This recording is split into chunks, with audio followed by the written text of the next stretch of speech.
कबाड़िया। घंटी की आवाज ने फजा में अर्ताश पैदा किया था। ऐसे में तलबा कतारों में अपने कमरों में जाते दिखाई देते थे। वो आज फिर लेट था, कंधे पर गिर्द आलूद बस्ता लटकाए। जब वो क्लास में दाखिल हुआ तो हाजिरी मुकम्मल हो चुकी थी। आज आप सबका पंजम में पहला दिन है। चलिए सबके तारीफ से शुरू करते हैं। उस्ताद साहब खुशगवार मूड में दिखाई देते थे। मेरा नाम आरिफ है। मेरे वालिद इमाम मस्जिद हैं। आगे की निशिस्त पर बैठा वो लड़का अब दीगर तफसीलात बताने लगा।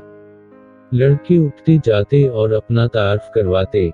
ऐसे में वो लड़का उस मंजर से बेजार दिखाई देता था। मेरा नाम ताहिर सुल्तान है। मैंने दर्जा चहारम में तीसरी पोजीशन हासिल की थी। वो कुछ सोच कर बोल रहा था। और आपके वालिद किया करते हैं? उस्ताद साहब ने पूछा। वो एक लम्हे के लिए ठिठका। फजा में धुंध सी छाने लगी और उसके सामने का मंजर बदलने लगा। अब्बा तो ये काम छोड़ क्यों नहीं देता? वो चेहरे पर ढेरों बेजारी सजाए आज फिर वही बात दोहरा रहा था। सुल्तान अहमद मुस्कुराया। कैसे छोड़ दूं बेटा, ये हमारा जदीद पश्ती काम है। उसकी मुस्कुराहट हनोज कायम थी। मुझे शर्म आती है किसी को बताते हुए कि मेरा अब्बा। वो वहीं रख गया था। यही कि मेरा अब्बा कबाड़ का काम करता है। मुस्कुराहट अभी भी लबों से चपकी थी। बेटा मैं कबाड़िया, मेरा अब्बा कबाड़िया, मेरा दादा कबाड़िया। इसी काम से हमारी रोजी चलती है। लेकिन ये क्या काम हुआ अब्बा? हर वक्त उस गुलाजत के गिर्द रहो। वो अब अपने बाप के बाजुओं को देख रहा था जिसने अपनी आस्तीनों को कहनियों तक चढ़ा रखा था और अब वो कबाड़ में से प्लास्टिक की बोतली निकाल कर अलहीदा कर रहा था। ये काम हमें रोजी रोटी देता है। यहीं से पैसे आते हैं तो स्कूल जाता है। सुल्तान अहमद अब इसे प्यार से समझा रहा था। अब्बा की नसीहतों को नजरअंदाज करके वो अब किसी और सोच में नजर आता था। अब्बा तो जानता है तुझे, अम्मा क्यों छोड़ के चली गई? सुल्तान अहमद की मुस्कुराहट एक झटके से गायब हुई। आसमान पर बादल अटकलियां कर रहे थे। ऐसे में सहन में 2 चारपाइयां बची थीं। उसकी आंखें चांद पर जमी थी और जहन माजी की खाक छान रहा था। इसे याद नहीं था उसने कभी अम्मा अब्बा को खुश देखा हो। वो 5 साल का था जब अम्मा इसे लेकर चली गई थी उस पवख्ता घर में जो उसके घर से बिल्कुल मुख्तलिफ था। लेकिन वो घर इसे कभी अपना नहीं लगा। वो पहले पहल सलीम फारूक में अपना बाप तलाश करता रहा, लेकिन फिर इसे अंदाजा हुआ कि सोने का कारोबार करने वाला वो शख्स उसका बाप नहीं था। वो सिर्फ उसकी माँ का नया शोहर था। अब वो माँ की सनहरी चौड़ियों से भरी कलायां देखता तो सुल्तान अहमद को याद करता था। वो 2 साल उसने 2 लटकी रेल पैल देखते हुए गुजारे थे। फिर अम्मा की उस हादसे में मौत के बाद वो वापस अब्बा के पास भेज दिया गया था।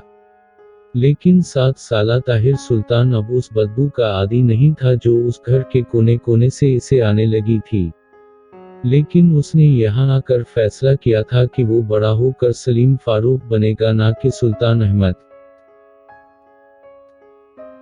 अब्बा आज मैंने मेजान शाह को देखा। सुल्तान अहमद ताज़ा लाए गए कबाड़ की जांच कर रहा था जब वो चक्के से पास आ बैठा। अच्छा, क्या देखा? सुल्तान अहमद ने सवाल किया। उसकी ये लंबी गाड़ी। वो अब जोश से बताते हुए हाथों से इशारे कर रहा था। उसके पीछे चलते बंदूक बरदार गार्ड, उसके कल्फ लगे उजले सफेद कपड़े। कपड़ों का जिक्र करते हुए उसने बेअख्तियार सुल्तान अहमद के कपड़ों पर निगाह दौड़ाई। और तो ने ये नहीं देखा उसने क्या कहर ढाया। सुल्तान अहमद को दुहाइयां देती वो बीवा याद आई जिसकी जमीन पर मेजान शाह ने कब्जा जमाया था।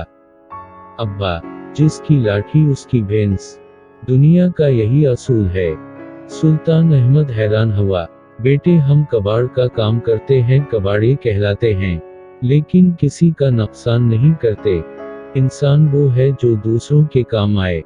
तूने मेजान शाह के उजले सफेद कपड़े देखे, उसके अंदर छपी मेल नहीं देखी। मन पलीती से पाक होना चाहिए। तन का क्या है? सुल्तान अहमद आगे बोलता जा रहा था मगर उसके दिमाग में सिर्फ एक मंजर था।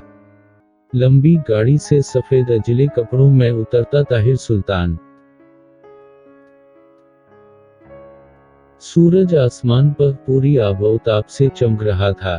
ऐसे में पत्थरों से बने बड़ी हवेली के उस पवख्ता रास्ते पर वो गाड़ी चलती नजर आती थी। सफेद सिंगे मरमर के बने जियनों के करीब वह गाड़ी आकर रुकी और उसमें से एक नौजवान बरामद हुआ। वह अब हवेली के अंदर तंग रास्तों से होता हुआ उस बड़े कमरे में दाखिल हो गया। ताहिर सुल्तान।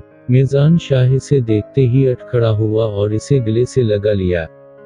उस बार तो दिल जीत लिया तुमने। मिजान शाह खासा खुश दिखाई देता था। ये आपका भरोसा और प्यार है जिसने मुझे इस काबिल बनाया सरदार। वो उस मंजर में पहली बार बोला था। तुम मेरे बेटे की तरह हो ताहिर सुल्तान, मेरे जानशीन। सफेद चूने से ढके उस मकान के सामने वसी लान था जहां व्हील चेयर पर बैठा वो गोरा शख्स बेसोहरकत दिखाई देता था।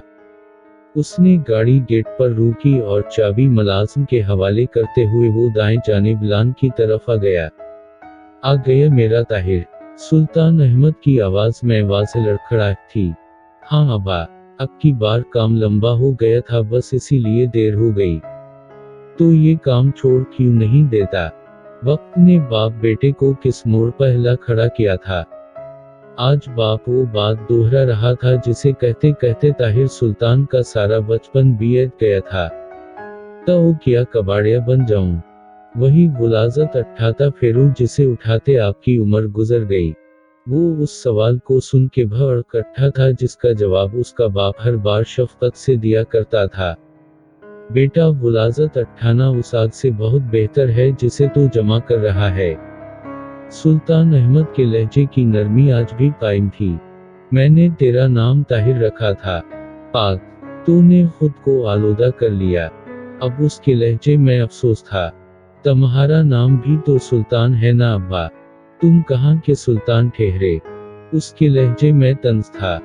जो अपनी मैं को मार लेता है, अपनी ख्वाहिश पर काबू पाता है, वही तो सुल्तान है। बेहतर यही है कि हम एक दूसरे को अपने हाल पर छोड़ दें।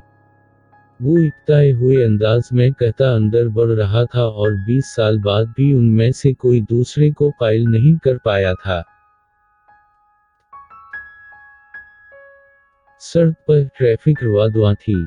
ऐसे में वह बूढ़ा शख्स लकड़ी की सूखी लाठी पकड़े अपनी धन में कहीं जाता दिखाई देता था। क्यों इस कबाड़ को इकट्ठा करते हो? क्यों इस आग से खेलते हो? वो बूढ़ा एक तरफ खड़े आपस में रकम तकसीम करते दो लड़कों पर बरस पड़ा था। कौन है ये? उनमें से एक लड़का हैरानी से बोला था। पागल दिखाई देता है बेचारा। दूसरा लड़का इसे अब्बे नियाजी से आगे बढ़ते हुए देखकर कह रहा था। अगला चौक पार करके अब वो बूढ़ा सड़क की मसरूफ तरीन हिस्से में आ गया था। सामने से आती औरत ने हाथ में मौजूद लिफाफे से फल निकाल कर उसकी तरफ बढ़ाया था। साथ में शायद 10 का नोट भी था। उसने फल को बाएं हाथ में थामते हुए नोट जमीन पर फेंक दिया। कबाड़ कबाड़ आग आग, वो बड़बड़ाता हुआ आगे बढ़ता जाता था। फल खाते हुए वो अचानक दाएं जानिब मुड़ा और पीछे से आते ट्रक से बुरी तरह टकराया था। जमीन पर पड़े उस खून में लथपथ औजूद के गिर्द मजमा इकट्ठा होने लगा था। तरस खाते, वीडियोस बनाते, इस्तग़फ़ार करते हजूम में एक शख्स अपनी छोटी छोटी नजरें बूढ़े औजूद पर डाले हुए था। फिर उसके जहन में झमाका हुआ। 15-16 बरस पुराना अखबार का तराशा जैसे उसकी आंखों के सामने लहराया था। इलाका गैर के दहशत गर्दों के साथ गैर कानूनी सरगर्मियों में मुलव्वस ताहिर सुल्तान और दीगर साथी गिरफ्तार। अपनी आखिरी सांसें लेता वो बूढ़ा औजूद धीरे धीरे बड़बड़ा रहा था, मैं कबाड़िया, मैं कबाड़िया।